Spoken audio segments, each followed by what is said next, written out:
तो कल वो 2 लोग लेकर गए हैं, 2 औरतें लेकर गए हैं और जिन्होंने ये कहा कि हम तो जिंदा है और हमें मृत घोषित कर दिया गया और सुप्रीम कोर्ट का संज्ञान लेते हैं। सुप्रीम कोर्ट ने एक बात सुनिए फाइनल, सुप्रीम कोर्ट ने उन्हें क्या बोला, शानदार। सुप्रीम कोर्ट ने योगेंद्र यादव के वक्तव्य को शानदार दिया। सुप्रिया श्रीनेत के ट्विटर हैंडल से कंगना रनौत की एक फोटो ट्वीट की गई थी जिस पर लिखा था मंडी का क्या भाव है, लिखा था, याद है ना? ऐसी एक तस्वीर आई थी, वो भी गलती से हुई थी ना जिसने की थी, या वो इंटेंशनली किया गया था? सर इंटेंशनली किया गया था कि गलती से हुई थी? वो मुद्दा क्या था, वो कब का बात था, वो मुझे अभी नहीं पता है। अभी मतलब इनको जहाँ हार नजर आती है वहाँ इनको को गड़बड़ी नजर आती है या ईविंग नजर आती है, इनको कुछ ना कुछ बहाना चाहिए। सुप्रीम कोर्ट ने ये बोला कि आप हमें 15 मृतक आदमी भी ला के दिखाओ जिनके वोट काटे हैं, ये लेके पहुंचते हैं हम 2। जिन आदमियों पे 15 दिन में 15 आदमी इकट्ठे नहीं हो सकते, अपना झूठा एजेंडा इस देश की भोली भाली जनता को गुमराह करने के लिए ये फैलाते भी घूम रहे हैं, लेकिन ये चलेगा नहीं। 30 बुलाए, 300 क्यों जा रहे हो इनके? अच्छा, इनकी शादी होगी, कार्ड देंगे 100 का, पहुंच जाएंगे 3000, फिर ये छाती पीटेंगे, थाली कम पड़ गई, प्लेट कम पड़ गई, प्लेट कम पड़ गई। मतलब देखिए, जब इन पे आई तो हंस के टाल दिया।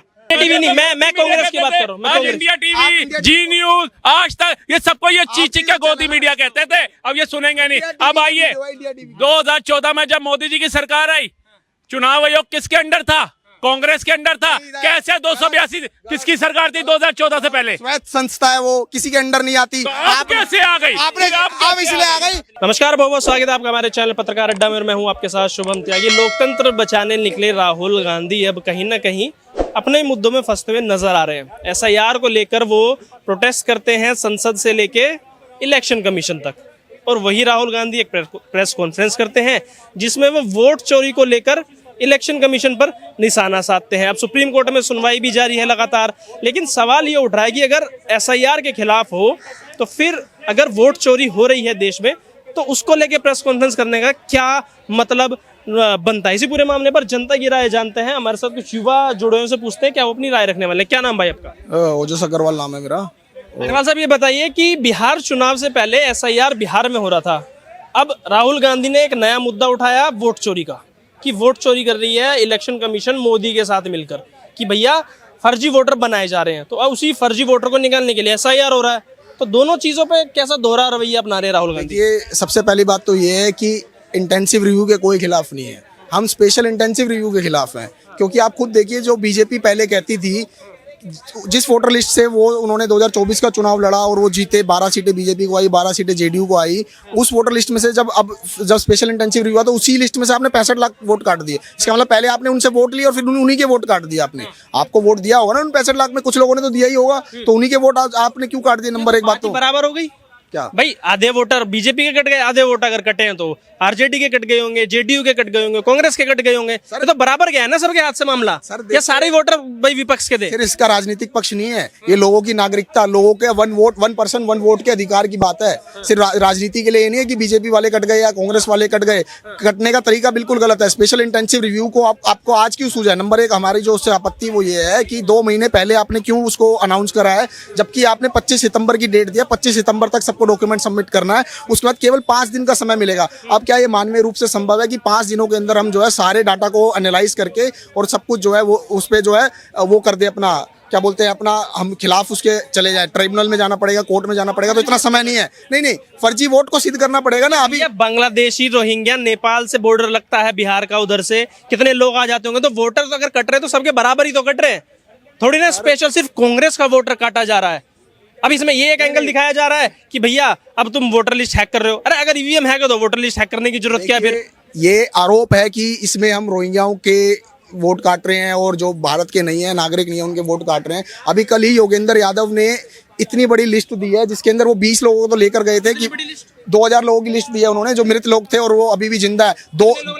कल वो 2 लोग लेकर गए हैं, 2 औरतें लेकर गए हैं और जिन्होंने ये कहा कि हम तो जिंदा है और हमें मृत घोषित कर दिया गया और सुप्रीम कोर्ट का संज्ञान लेते हैं। सुप्रीम कोर्ट ने एक बात सुनिए फाइनल, सुप्रीम कोर्ट ने उन्हें क्या बोला, शानदार। सुप्रीम कोर्ट ने योगेंद्र यादव के वक्तव्य को शानदार दिया और इलेक्शन कमीशन अभी तक अपनी दलील क्यों नहीं पेश कर पा रहा? अगर इतने ही सच्चे हो तो एसआईआर को आप इतने दिन में लागू कर दोगे क्या? आपसे प्रश्न, हमें देखिए एसआईआर पे आपत्ति नहीं है, हमें आईआर पे आपत्ति नहीं है, एसआईआर पे आपत्ति है कि आप इतने समय में एसआईआर नहीं कर सकते, मानवीय रूप से संभव नहीं है। आपको ये चुनाव से पहले ही क्यों आया? आप 65 लाख लोगों के वोट ले सकते हो, पर 65 लाख लोगों को लिस्ट से फिर निकाल दोगे जब आप उनसे वोट लेकर काम पूरा हो गया आपका। तो मुझे ये बताइए, आपने कहा 65 लाख लोग निकाले गए हैं, वो 2 लोग लेके पहुंच गए योगेंद्र यादव जी, तो 65 लाख लोगों में से 2 गलतियां नहीं हो सकती क्या? नहीं, एक त्रुटि नहीं हो सकती। सुप्रीम कोर्ट ने यह भी कहा है कि कोई त्रुटि हो सकती है जिसको ठीक किया जा सकता है। 2 लोग वो लेके गए हैं, तो क्या गलती नहीं हो सकती क्या? 2 लोग, 64 लाख में 2 लोग अगर गलत डेटा प्रेजेंट कर दिया इलेक्शन कमीशन ने, तो उसी को कांग्रेस मुद्दा बनाएगी। उन्होंने लिस्ट दी है, जैसे लिस्ट देते हैं ना मृत लोगों की, उसकी 20 लेके आते ना। अरे सिर्फ 20 लोग, 20 भी मान लेते हैं। 20 लोगों की भाई सर एक बात बताइए, एक समय सुनिए, 2000 लोगों की एक बार ये हुआ था कि सुप्रिया श्रीनेत के ट्विटर हैंडल से कंगना रनौत की एक फोटो ट्वीट की गई थी जिस पर लिखा था मंडी का क्या भाव है, लिखा था, याद है ना? ऐसी एक तस्वीर आई थी, वो भी गलती से हुई थी ना जिसने की थी, या वो इंटेंशनली किया गया था? सर इंटेंशनली किया गया था कि गलती से हुई थी? वो मुद्दा क्या था, वो कब का बात था, वो मुझे अभी नहीं पता है। अभी बात गलती हो सकती है ना किसी से भी, गलती हो सकती की बात नहीं है।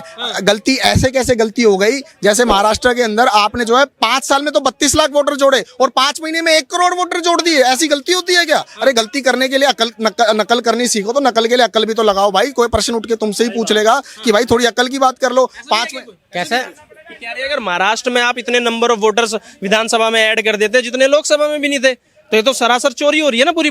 चोरी कहाँ हो रही है? क्या और राज्यों में चुनाव नहीं होंगे? बंगाल में इसके बाद चुनाव नहीं होंगे, या पंजाब में चुनाव नहीं होंगे? और भी राज्य में धीरे धीरे चुनाव होंगे। क्या वहाँ ये सब वहाँ पे भी तो वोट वो करा जाएगा? ये सिर्फ बिहार के लिए ही है? मतलब इनको जहाँ हार नजर आती है वहाँ इनको गड़बड़ी नजर आती है या ईविंग नजर आती है, इनको कुछ ना कुछ बहाना चाहिए। बिल्कुल, ये बताइए ना, अगर वोट चोरी को लेकर SIR हो रहा है तो भाई साहब फिर तो फर्जी वोटर काटे जा रहे हैं ना भैया। अभी आने वाले टाइम में NRC भी होगा देश के अंदर, NRC भी जरूरी है, तो वो तो सबके लिए बराबर है। और SIR पहले नहीं हो रहा, उससे पहले भी काफी बार हो चुका है। देखिए, ये तो इलेक्शन कमीशन ने जो लिस्ट दी है 65 लाख लोगों की, कि 65 लाख लोगों का वो क्या कह रहे हैं, इसमें से कुछ मृत है और बाकी जो है रोहिंग्या, बांग्लादेशी और वो मुसलमान और वो सब लोग हैं जो गैर। अरे सर 20 साल से प्रदेश में आपकी सरकार है, 11 साल से केंद्र में सरकार है। अगर 65 लाख लोग यहाँ पर आकर बस गए, रोहिंग्या और बांग्लादेशी मुसलमान, और उनके वोटर ID कार्ड मिल गए, तो फिर आप कर क्या रहे थे? वोटर ID कार्ड भी बना लिया उन्होंने, सब कुछ कर लिया, तो फिर आप क्या कर रहे थे? सरकार से इस्तीफा दो, फिर तो आपको डूब मरना चाहिए। 65 लाख लोग आपके यहाँ पे आके बस गए, उन्होंने वोटर ID कार्ड फर्जी बना लिए, उनके नाम काटने आज इलेक्शन कमीशन को पड़ रहे, तो आप क्या कर रहे थे 20 साल से? छोड़ दो फिर तो सरकार। असम में 2 करोड़ रोहिंग्याओं को बसाया असम सरकार ने इंदिरा गांधी के समय में। क्या करी थी इंदिरा गांधी की सरकार? वो अकॉर्ड हुआ था, असम अकॉर्ड हुआ था, वो अलग मुद्दा है। अकॉर्ड अलग हुआ था, अकॉर्ड एक अलग चीज है। IMDT एक्ट पढ़ा था? IMDT एक्ट क्या होता है? क्या है IMDT में? IMDT एक्ट जो था वो उसके अंदर असम के जो है वोटर्स को एक अकॉर्ड के तहत लिया गया था। एक असम रोहिंग्याओं को लीगल वोटर बना दिया था भाई साहब IMDT एक्ट के अंदर। इंदिरा गांधी सरकार ने पढ़ के आई उसे ठीक से बात। तो सुनिए ना, अगर 11 साल से मोदी सरकार झुंझुना बजा रही है, तो 55 साल से सरकार ने क्या किया? कितने सारे रोहिंग्या देश के अंदर घुस गए। तो वही तो कह रहे हैं, आप प्रूफ करो ना। आप प्रूफ तो कर नहीं पा रहे। 65 लाख लोग आपके यहाँ पे आप बस गए। 20 साल से आपकी बिहार में सरकार है, कोई 2 साल से नहीं है। नीतीश कुमार की 20 साल से सरकार है, तो आप क्या कर रहे हो भाई साहब? यही तो आपसे प्रश्न है। सही कह रहे, ये कह रहे हैं कि 65 साल से 65 लाख लोग रोहिंग्या आके बस गए हैं, तो 20 साल से आप 11 साल से केंद्र में बैठे हो, क्या कर रहे हैं? 20 साल से बिहार में आप क्या कर रहे हो? हैं? तो जो 65 साल का जो डेटा है इनका, उसको 1 महीने में काट पीट के बराबर कर देती है। ऐसी तेजी से आज भारत चल रहा। फिर दूसरी चीज मैं आपको बताऊंगा, तो जिस तरीके से सुप्रीम कोर्ट पे की बात कर रहे हैं, सुप्रीम कोर्ट ने ये बोला कि आप हमें 15 मृतक आदमी भी ला के दिखाओ जिनके वोट काटे हैं। ये लेके पहुंचते हैं हम 2। जिन आदमियों पे 15 दिन में 15 आदमी इकट्ठे नहीं हो सकते, अपना झूठा एजेंडा इस देश की भोली भाली जनता को गुमराह करने के लिए ये फैलाते भी घूम रहे हैं। लेकिन ये चलेगा नहीं, क्योंकि जो सच्चाई है, आज चोरी का इल्जाम लगाते हैं निर्वाचन आयोग पे, प्रधानमंत्री को चोर बताते हैं। अरे भारतीय प्रधानमंत्री तो वे प्रधानमंत्री है जो रस्सी का भी सांप बना दे, स्कूटी की भी कार बना दे, और अगर जिद पे आ जाए तो पाकिस्तान तक भी भारतीय जनता पार्टी की सरकार बना दे। तुम चोरी का इल्जाम लगा रहे हो उस आदमी पे। अगर तो आप इतने ही सच्चे हैं तो सड़क पर क्यों उतर रहे? संसद को क्यों भंग कर रहे? उठाओ सवाल संसद के अंदर, पहुंचो सुप्रीम कोर्ट। सवाल ये भी बनता है ना, सवाल सुनिए, इनका जवाब दीजिए और मेरा एक सवाल इसमें मैं ऐड कर देता हूँ। इस पे एक सवाल ये ऐड है कि अगर इलेक्शन कमीशन बुला रहा है तो जाइए भाई 30 लोग, वहाँ 300 लोगों की क्या जरूरत है जब अकेला राहुल गांधी, सर सवाल, जब अकेले राहुल गांधी ने पूरा सिस्टम हिला रखा है, जब राहुल गांधी ने पूरी सच्चाई निकाल दी 6 महीने तक पूरी रिसर्च करने के बाद, तो वहाँ 300 सांसदों की क्या जरूरत पड़ती है? अकेला राहुल गांधी काफी नहीं है? सर 8000 स्क्वायर फीट का इलेक्शन कमीशन है, एक रेड लाइट से दूसरी रेड लाइट पे खत्म होता है क्या? 300 लोगों की बैठने की जगह नहीं है क्या? सुनिए मेरी बात, सुनिए मेरी बात, मेरी बात सुनिए। एक नॉर्मल सा काउंसलर भी जब अपना पर्चा भरने जाता है तो 4000 लोगों को लेकर जाता है। किसने कहा 4 को लेकर जाता है? मोदी जी पर्चा भरने जाते हैं तो 10,000 लोगों को लेकर जाते हैं। कौन से 10,000 को लेके गए? कब लेके गए? अकेला पर्चा तो भीड़ अपनी मर्जी से आती है ना। मिलने के लिए 300 लोगों की बैठने की जगह नहीं होगी ना। 8000 स्क्वायर फीट का जगह है, 8000 स्क्वायर फीट के परिसर में एक रेड लाइट से दूसरे रेड लाइट में खर्च होता है, उसमें बैठने की जगह नहीं है। वहाँ बहुत बढ़िया। 300 लोग क्यों जा रहे हैं इलेक्शन कमीशन के पास? जब 30 बुलाए हैं 300 क्यों जा रहे हो जाएंगे, इनके? 3000 भी अच्छा, इनकी शादी होगी, कार्ड देंगे 100 का, पहुंच जाएंगे 3000, फिर ये छाती पीटेंगे, थाली कम पड़ गई, प्लेट कम पड़ गई, प्लेट कम पड़ गई। मतलब देखिए, जब इन पे आई तो हंस के टाल दिया। देख रहे हैं ना, अरे जितने की जगह कैपेसिटी है कि वो सरकारी संस्था है, ये थोड़ी ना कि भंडारा बट रहा है सारे 8000 स्क्वायर फीट की जगह है, एक रेड लाइट से दूसरी रेड लाइट पे खत्म होती है। इलेक्शन कमीशन 3 किलोमीटर जाकर देख लो, 300 लोग, 3000 लोग बैठ सकते, 300 लोग क्यों नहीं? मेरा सवाल, पब्लिक मीटिंग, मेरा सवाल, अगर अकेला वो मोइना मित्रा जो है वो पब्लिक मीटिंग करने जा रही है, वहाँ पे फ्लैंकिस देने जा रही है, बस में बेहोश हो रही है। ये तर्क नहीं है, नहीं ये तर्क नहीं है भाई। वो बस में क्या कर रही है? पहले बेहोश हो गई, पंखा झोलेगा, इतनी एनर्जी आ गई, फ्लैंकिस दे रही है। फ्लाइंग किस तो बीमार आदमी भी दे सकता है, बीमार आदमी भी दे सकता है, इससे क्या बुरा है? अच्छा सवाल, अब मेरा एक सवाल, अब हम मुद्दे पे आते हैं। मेरा मुद्दा मेन सवाल ये है, जैसे इन्होंने भी एक बात कही कि सुप्रीम कोर्ट के सामने योगेंद्र यादव ने वो लोग खड़े कर दिए, 2 लोग वे खड़े कर दिए जिनको इलेक्शन कमीशन ने मृतक बता दिया है। हाँ, कह रहे हैं उसकी वाहवाही हुई है भैया। ये तो 2000 कह रहे हैं, इनको समझ का ना ज्ञान नहीं है। ये एक मैं भी देख रहा था, क्या नाम था इनका? हाँ, क्या नाम आया भाई? आप पढ़ लोगे इसको थोड़ा नाम? मिंटा देवी, 124 साल की, नॉकआउट 124 124 भाई, 24 साल वाली को 124 बना दिया इन लोगों ने। आपने बनाया ना इलेक्शन कमीशन ने, वो दिखाया मतलब बिना स्टडी। अच्छा, इलेक्शन कमीशन ने बनाया, अगर उन्होंने एक करा दिया तो आप ये बताइए जी 124 का बना दिया, बंदा तो जिंदा है, वोटर तो है, बस एज की गलती हुई। आप बिना तहकीकात करे कैसे ये टी शर्टें खरीद के खर्चा करके आगे प्रोपेगेंडा फैलाने के लिए 124 नॉकआउट कैसे आप आ गए? ये भी तो बताइए। सवाल यही बनता है ना कि सुप्रिया सुनेत के ट्विटर हैंडल से हुआ था एक बारी कि कंगना रनौत की फोटो पोस्ट करके बोला गया था क्या भाव है। गलती तो सबसे होती है, इतना बड़ा डेटा है, इतनी बड़ी रिसर्च चल रही है, तो गलती तो थोड़ी बहुत हो जाती है। 3 सेकंड अनइंटरप्टेड दे दो। देखिए, पहली बात यह है कि आप वोटर, गलती हो सकती है कि नहीं हो सकती? यस और नो, यस और नो। गलती किसी से भी हो सकती है, हम वो नहीं कह रहे, पर पूरी बात सुनिए आप। राहुल गांधी ने प्रेस कॉन्फ्रेंस करके, आपने जो है पहली बात तो इलेक्शन कमीशन ऑफ इंडिया की जो लिस्ट है उसी लिस्ट को खंगाल के 6 महीने लगा के जो किया है, फर्जी वोटरों को पकड़ा है। 1,250 वोटर जो है आपने फर्जी ऐड करे हुए हैं। इलेक्शन कमीशन पर हम आरोप लगा रहे हैं चोरी का।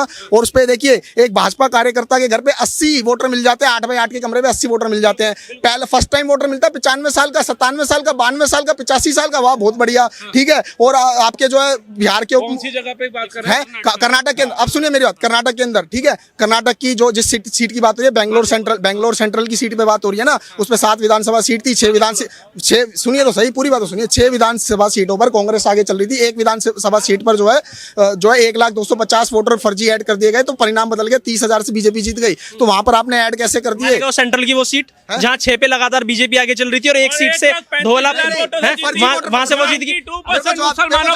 जवाब दे दो, हो गया 30 सेकंड, नहीं 30 सेकंड हो गया। वोटर एक आखिरी बात, ये बिल्कुल सर तर्कपूर्ण बहस कर लो, कोई दिक्कत नहीं है। सीधी सी बात ये बता दो, राहुल गांधी ने पूरे उसके सबूत के साथ वोटर आईडी की लिस्ट जो कि इलेक्ट्रॉनिक फॉर्म में होनी चाहिए, आपने फिजिकल फॉर्म में दिया है, सारा का सारा उन्होंने डाटा दिया है। मैं तो कह रहा हूँ भाजपा के कार्यकर्ता हैं और भी बहुत लोग होंगे, ये छाती चौड़ी करके चलते थे कि भाजपा जो किया ईमानदारी और मेहनत से चुनाव जीतती है, मैं इनके साथ हूँ। आप पर अगर आप इस तरह के आरोप होते तो भाजपा कार्यकर्ता को आगे आगे कहना चाहिए कि राहुल गांधी और विपक्ष को जबरदस्त जवाब दे जो उन्होंने आरोप लगाया। आप सबूत क्यों नहीं देते? हमने सबूत दिया ना। मैं आपके पास आ रहा हूँ। बीजेपी ने एक आरोप लगाया है कि आपका कैमरा गेट तक तो पहुंच गया, जहां 80 लोग 90 लोग बता रहे हैं कमरे में, वहां वीडियो क्यों नहीं बनाई? आप पूछे ना इंडिया टीवी से, मोए। इंडिया टीवी से पूछो। अरे इंडिया टीवी नहीं, गया ना। कांग्रेस के इंडिया कार्य टीवी- अरे सुनिए ना, सवाल सुनिए, अरे उनके सवाल अपने सुनिए, कैमरे बंद थे क्या? नहीं नहीं, गेट तक पहुंचा कैमरा। वाह जी अरे वाह। सर, इंडिया टीवी का मोदी वीडियो है, मीडिया कहते इंडिया थे टीवी कल का वीडियो है। इंडिया टीवी नहीं, मैं कांग्रेस की बात कर रहा हूँ, मैं आज कांग्रेस। इंडिया आप टीवी, इंडिया जी न्यूज, आज तक, ये सबको ये चीच टीवी के गोदी मीडिया कहते थे, अब ये सुनेंगे नहीं। अब आइए, इंडिया टीवी। 2014 में जब मोदी जी की सरकार आई, चुनाव आयोग किसके अंडर था? कांग्रेस के अंडर था। कैसे 282 किसकी सरकार थी 2014 से पहले? स्वायत्त संस्था है वो, किसी के अंडर नहीं आती। तो आप कैसे आ गई? आपने आप आप कैसे इसलिए आ गई, चीफ इलेक्शन कमिश्नर का आपने प्रक्रिया चेंज कर दी। अब जो है प्रधानमंत्री और बीजेपी का मंत्री और जो है विपक्ष का मंत्री, विपक्ष का नेता होगा। 3 लोगों के पहले चीफ विपक्ष जस्टिस का था, नेता तो है ना, तो आवाज 2:1 क्यों नहीं है, उठाता? 2:1 है, 2:1। उसने आवाज क्यों नहीं उठाई? अगर ये मोदी का बंदा, मतलब ये देखिए, विपक्ष का नेता जो है वो भी बिक गया क्या? तो फिर राहुल गांधी को जवाब देना चाहिए, विपक्ष का नेता कैसा बिक गया? हाँ, ये लीगल सेल पर नहीं है। मतलब एक बंदा इनका है, एक बंदा उसका है, कहते हैं बीजेपी का है, और तीसरा बंदा तीसरी जगह का है। अब ये कहते हैं वो 2 बंदे तो आपस में मिल गए, तो तीसरा क्या कर रहा है? उसने इसका विरोध क्यों नहीं किया अगर वो बीजेपी का?